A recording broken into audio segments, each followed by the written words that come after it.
Voici une vidéo sur la communication moderne qui est les vidéos Internet. Alors les vidéos Internet, pour l'instant, je ne suis pas experte du tout. Je suis en apprentissage, d'ailleurs ça se voit à mon avis. Mais il y a certains mots qui ne sont pas les bienvenus dans les vidéos. Par exemple, les mots, les phrases qui sont trop littéraires, d'accord, les phrases En fait, il faut vraiment aller droit au but. Il faut que ce soit des phrases à thème. D'accord, c'est-à-dire que chaque phrase à thème unie forme une forme de texte. Ça veut dire que on ne parle pas dans une vidéo comme on parle dans le quotidien. On ne parle pas dans une vidéo comme on enseigne dans une conférence. On ne parle pas dans une vidéo avec des mots qui ne font que faire perdre du format, mais qui ne vont pas à l'essentiel de l'idée.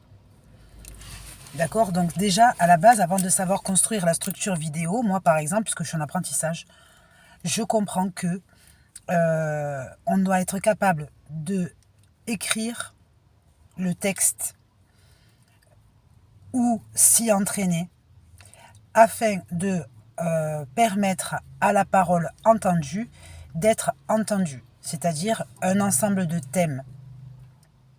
C'est un peu compliqué parce que quand on a l'habitude de s'exprimer dans le quotidien et de voir que ça plaît. Par exemple, quand on invente n'importe quel mot dans une phrase, ça fait de l'animation et les gens aiment bien. D'accord? Par exemple, si on parle à n'importe qui, le boulanger, le ci, le là, le l'autre, et qu'on veut séduire, par exemple, en professionnalisme, etc., c'est vrai que le tout dire et n'importe quoi, c'est ce qui permet d'être un filet relationnel.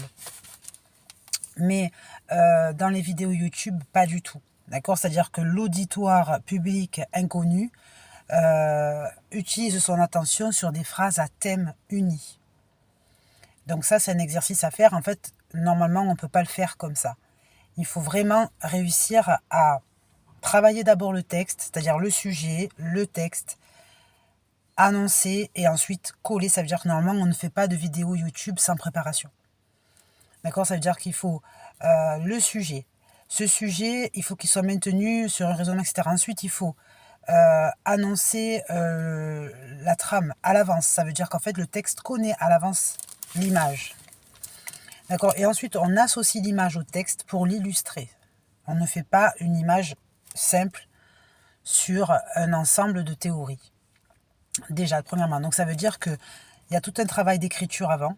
Ensuite, cette écriture, elle est annoncée, illustrée, d'accord, et illustrée avec des images changeantes.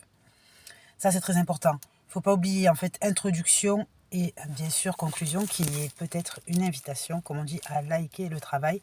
Ça veut dire que ce n'est pas que de parler à la vidéo, mais c'est vraiment un réel travail qui a été fait en amont. Voilà. Bon, allez, sur ce, eh bien, il est temps de rentrer à l'école des vidéos YouTubeurs. YouTuber? YouTuber?